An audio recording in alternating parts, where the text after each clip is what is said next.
Assalamualaikum warahmatullahi wabarakatuh. Halo semuanya. Perkenalkan, saya Selarisanda Damanik dengan NPM 24410050 yang untuk memenuhi tugas digital society dengan materi biometrik.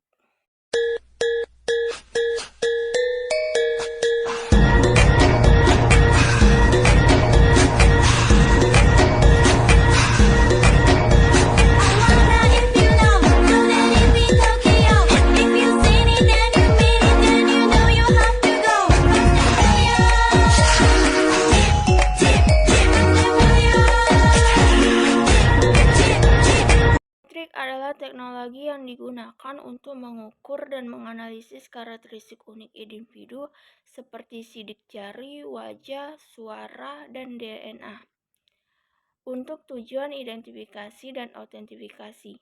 Biometrik digunakan dalam berbagai aplikasi termasuk keamanan, pengawasan, dan autentifikasi identitas.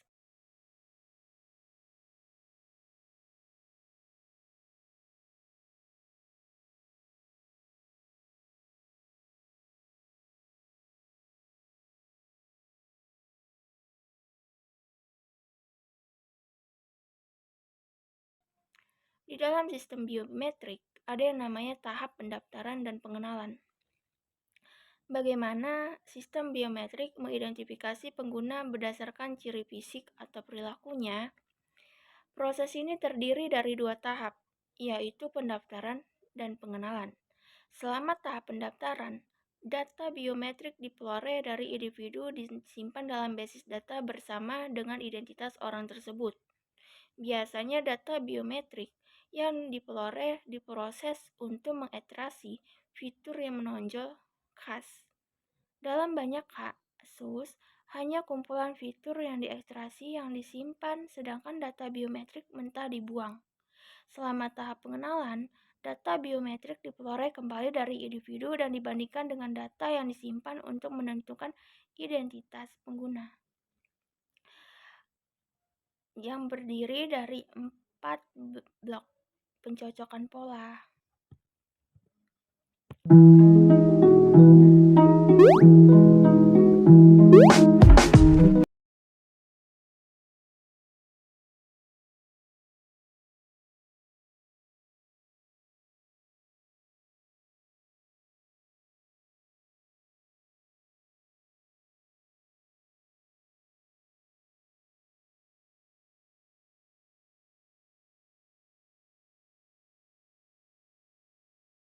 Selanjutnya, ciri fisik meliputi wajah, sidik jari, telapak tangan, geometri tangan, suara, dan bentuk telinga, sementara gaya berjalan, tanda tangan, dan dinamika penekanan tombol.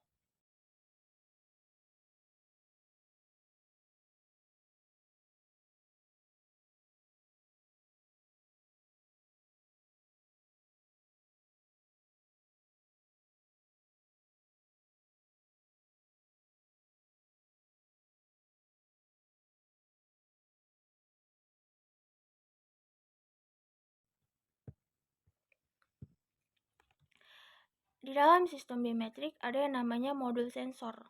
Antarmuka pengguna yang sesuai yang menyertakan sensor atau membaca biometrik diperlukan untuk mengukur atau merekam data. Desain antarmuka pengguna atau manusia mesin yang baik sangat penting untuk keberhasilan penerapan sistem biometrik antarmuka yang pembiasan penggunanya cepat dan memungkinkan perolehan sampel biometrik berkualitas baik dari pengguna. Bla bla bla bla bla bla bla bla bla.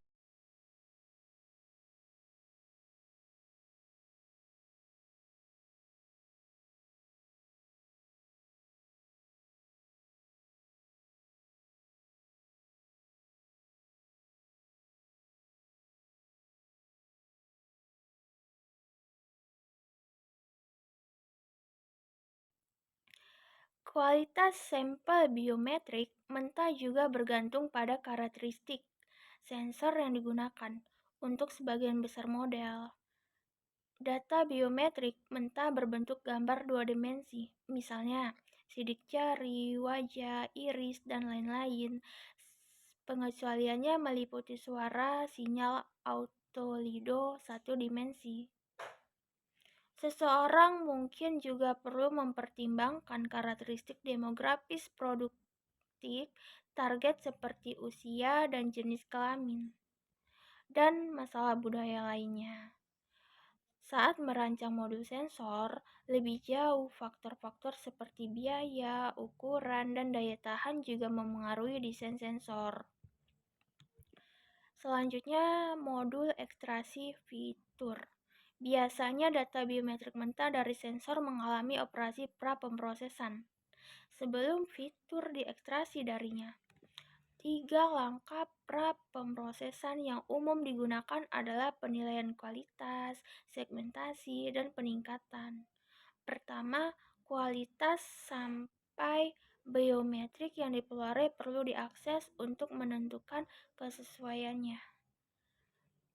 Seseorang dapat mencoba untuk mempelajari kembali data dari pengguna atau memicu administrator sistem untuk mengaktifkan prosedur alternatif yang sesuai. Biasanya melibatkan beberapa bentuk intervensi manual oleh operator sistem.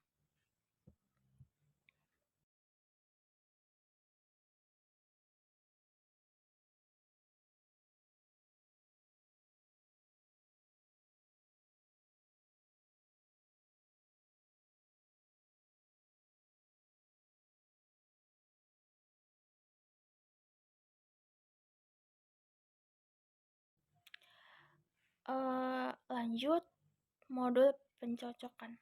Tujuan pencocok biometrik adalah membandingkan fitur query dengan template yang tersimpan untuk menghasilkan skor pencocokan. Skor pencocokan adalah kesamaan antara template dan query. Oleh karena itu, skor pencocokan yang lebih besar menunjukkan kesamaan yang lebih besar antara template dan query.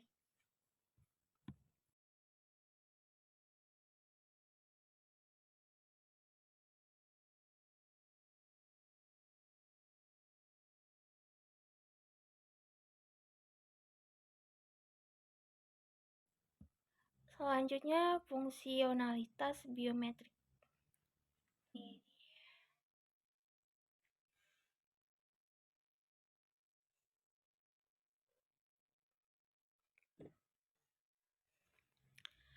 Lanjut, ilmu pengenalan biometrik didasarkan pada dua premis mendasar, yaitu keunikan dan keawetan ciri biometrik yang mendasarinya. Pengenal biometrik dikatakan unik hanya jika dua orang di dunia dapat dibedakan berdasarkan pengenal yang diberikan.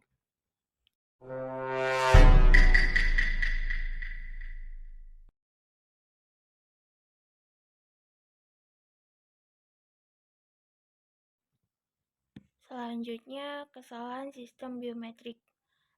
Pertama, ciri fisik itu sendiri mungkin tidak unik. Misalnya, ketika sistem pengenalan sidik jari mulai populer pada abad ke-20, laporan pers mengklaim bahwa sidik jari benar-benar unik hanya sekali selama keberadaan tata surya kita. Dua manusia akan lahir dengan tanda jari yang sama. Dua sidik jari yang sama hanya akan ditemukan setiap sekali 1048 tahun.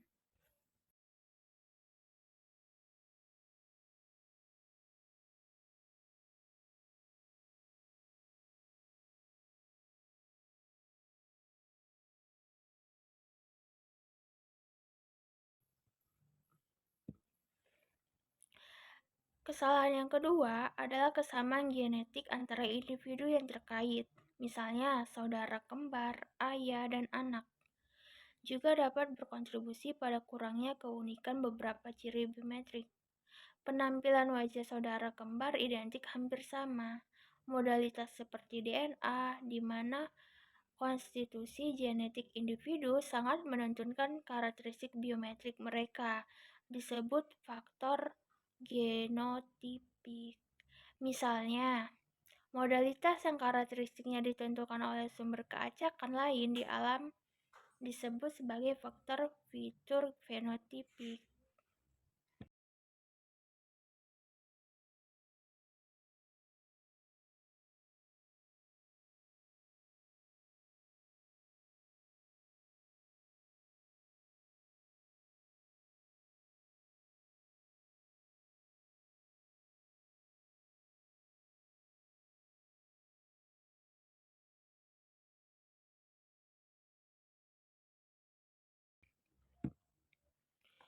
Efek pertumbuhan tubuh, terutama selama masa kanak-kanak dan remaja.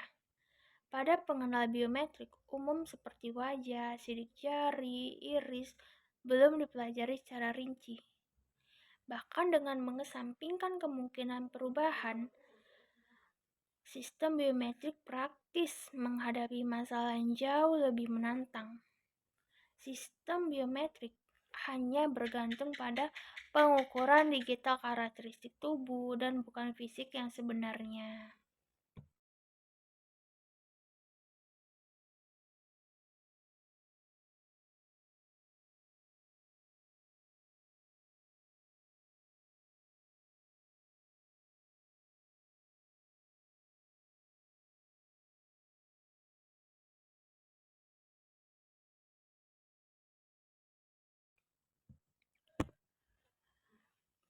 Proses pengukuran atau penginderaan ini menghasilkan variasi dalam sampel ciri biometrik yang sama dari pengguna, yang diperoleh selama kurun waktu tertentu. Akibatnya, rangkaian fitur yang diperoleh dari sampel yang berbeda dari ciri biometrik yang sama, pengguna jarak identik. Variabilitas yang diamati dalam rangkaian fitur biometrik individu dikenal sebagai variasi intra-pengguna atau variasi intra-kelas.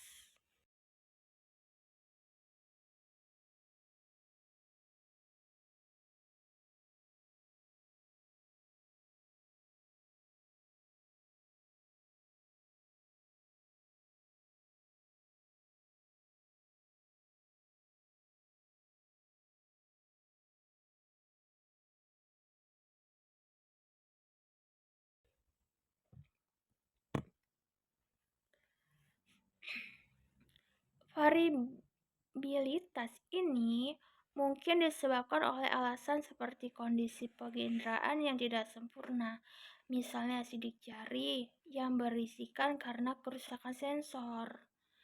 Perubahan karakteristik biometrik pengguna, misalnya penyakit pernapasan yang mempengaruhi pengenalan pembicara. Perubahan kondisi sekitar, misalnya tingkat pencahayaan yang tidak konsisten dalam aplikasi pengenalan wajah, dan variasi dalam interaksi pengguna dapat sensor, misalnya iris yang tertutup atau sidik jari sebagian.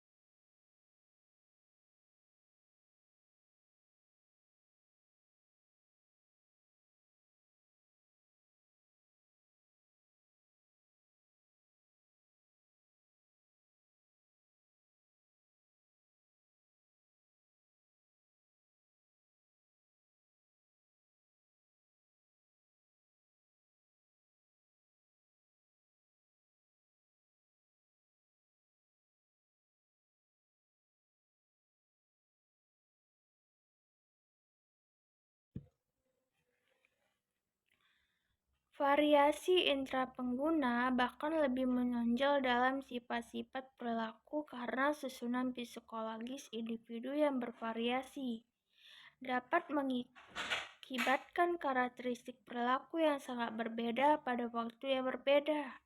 Misalnya, tergantung pada tingkat stres seseorang, sampai suara yang ditunjukkan oleh orang tersebut pada saat autentifikasi mungkin sangat berbeda. dari tempat yang terdaftar.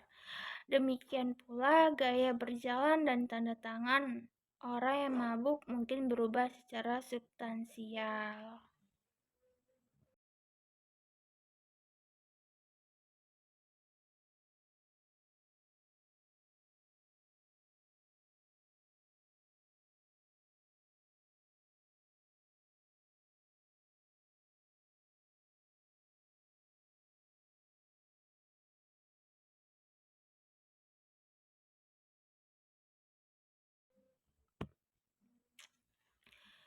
Mengingat variabilitas dalam ciri biometrik yang diperoleh adalah suatu hal yang dibuat-buat untuk mengharapkan kecocokan yang sempurna antara dua set fitur biometrik, bahkan jika keduanya berasal dari orang yang sama.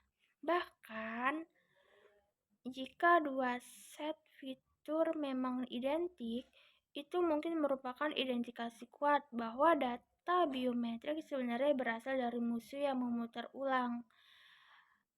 Oleh karena itu, ada perbedaan mendasar antara sistem autentifikasi berbasis kata sandi dan sistem biometrik.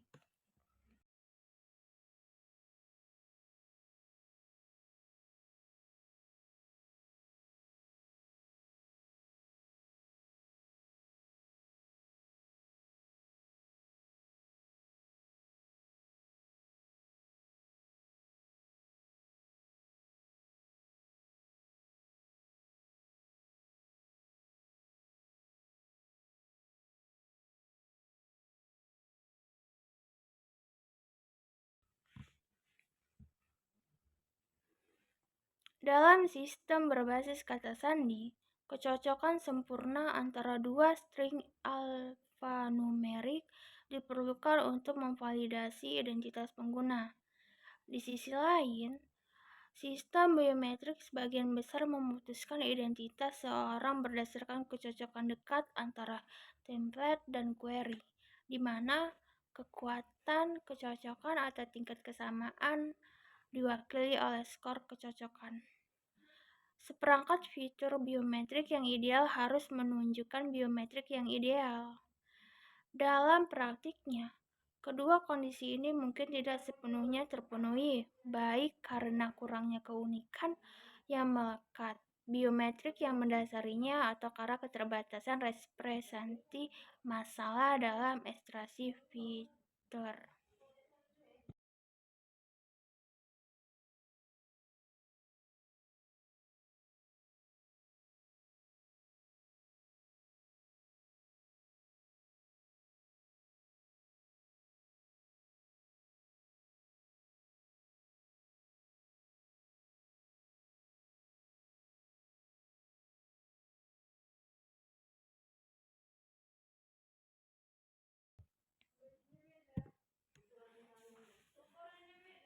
Sistem ekstraksi fitur praktis yang biasanya didasarkan pada model data biometrik yang sederhana gagal menangkap kekayaan informasi dan input biometrik yang realitas, yang mengakibatkan penyertaan fitur yang berlebihan atau palsu dan pengecualian fitur yang menonjol.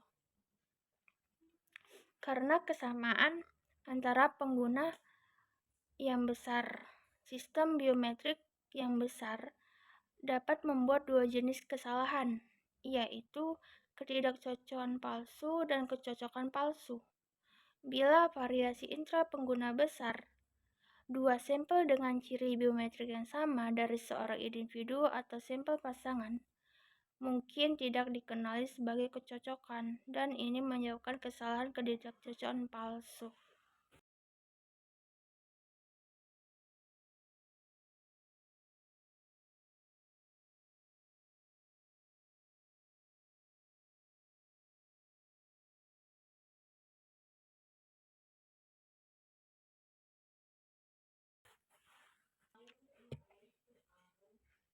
Ukuran kinerja.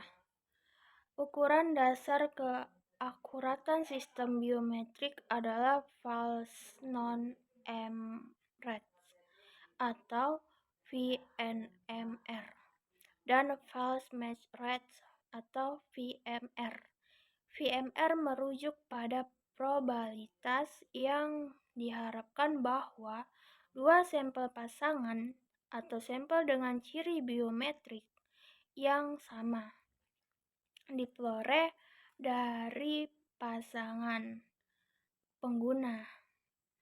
VMR adalah probabilitas biometrik dan sistem security yang diharapkan bahwa dua sampel non-pasangan akan dikenali secara keliru sebagai kecocokan. False non-match rate sebesar 5%, menunjukkan bahwa rata-rata 5 dari 100 upaya autentifikasi oleh pengguna sidik jari tidak akan berhasil.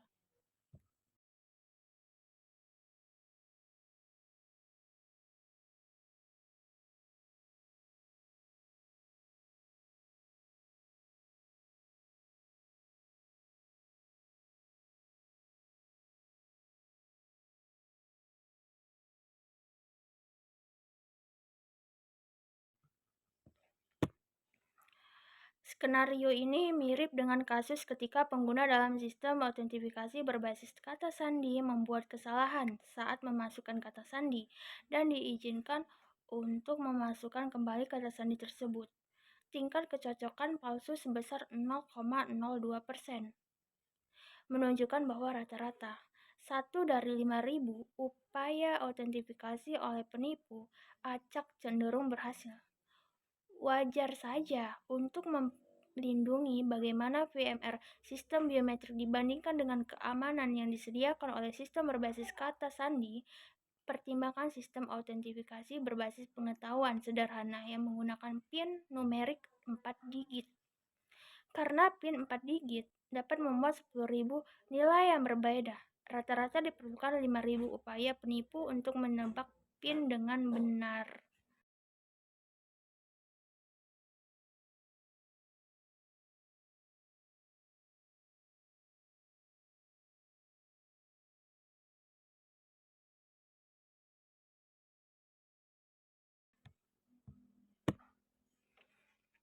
Apakah ini berarti bahwa keamanan dalam sistem biometrik yang beroperasi pada 0,2% VMR setara dengan keamanan yang disediakan oleh PIN 4 digit?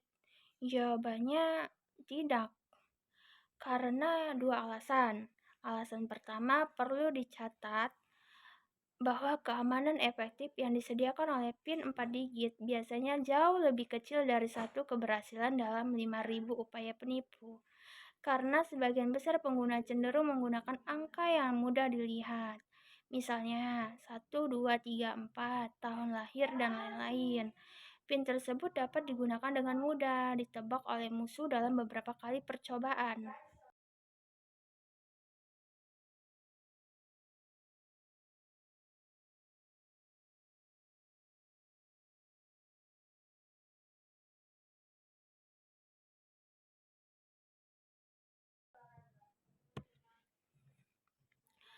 Karakteristik biometrik. Yang pertama itu ada sidik jari.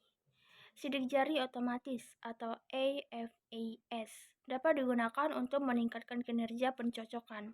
Meskipun dengan biaya sumber daya komputasi yang lebih banyak, akhirnya sidik jari dari sebagian kecil populasi mungkin tidak cocok untuk identifikasi otomatis karena faktor genetik penuaan, lingkungan, atau alasan pekerjaan. Misalnya, pekerja kasar mungkin memiliki sejumlah besar luka dan memar pada sidik jarinya.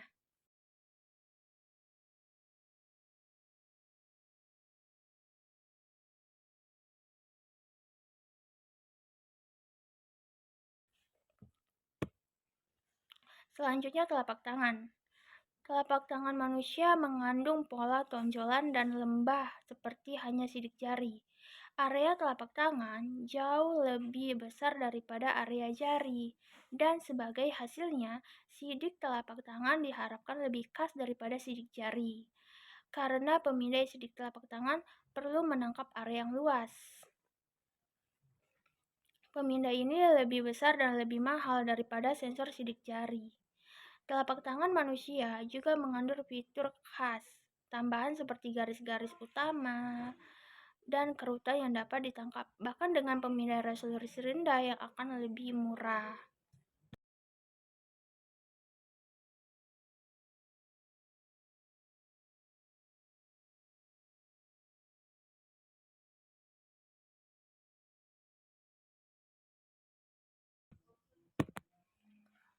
Selanjutnya, iris. Iris adalah daerah melingkar mata yang dibatasi oleh pupil dan sklera atau bagian putih mata di kedua sisinya. Tekstur visual iris terbentuk selama perkembangan janin dan menjadi stabil selama 2 tahun perkembangan kehidupan. Namun pigmentasi terus berubah selama jangka waktu yang panjang. Meskipun sistem pengenalan berbasis iris, generasi awal memerlukan partisipasi pengguna yang cukup besar dan mahal. Sistem yang lebih baru telah menjadi lebih ramah pengguna dan hemat biaya.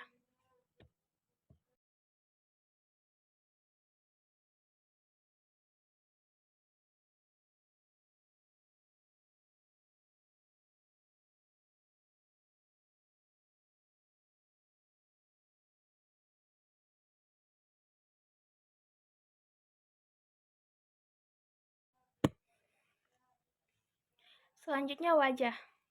Pengenalan wajah merupakan metode yang tidak mengganggu. Atribut wajah mungkin merupakan fitur biometrik yang paling umum digunakan oleh manusia untuk mengenali satu sama lain. Aplikasi pengenalan wajah berkisar pada autentikasi foto yang statis dan terkendali, hingga identifikasi wajah yang dinamis, tidak terkendali di latar belakang yang berantakan.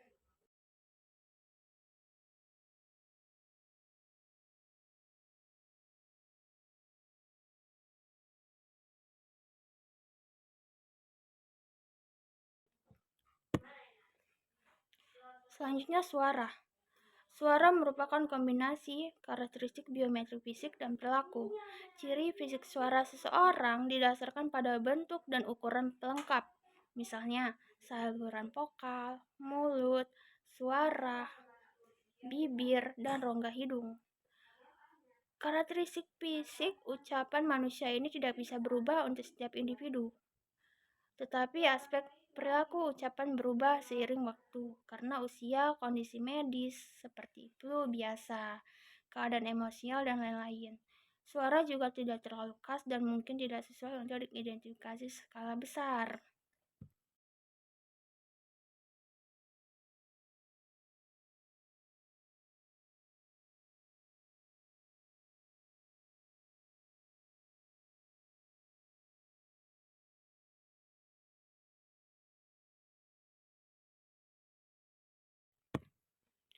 Selanjutnya ada termogram inframerah wajah dan pembuluh darah tangan. Pola panas yang dipancarkan oleh tubuh manusia merupakan karakteristik individu dan dapat ditangkap oleh kamera inframerah dengan cara yang tidak mencolok seperti foto biasa, spektrum.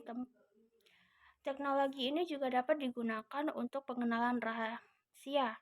Sistem berbasis termogram tidak memerlukan kontak dan tidak invasif, tetapi akuisisi gambar-gambar menjadi tantangan di lingkungan yang tidak terkendali, di mana permukaan memancarkan panas, atau misalnya pemanas ruangan dan pipa knalpot kendaraan di sekitar tubuh manusia.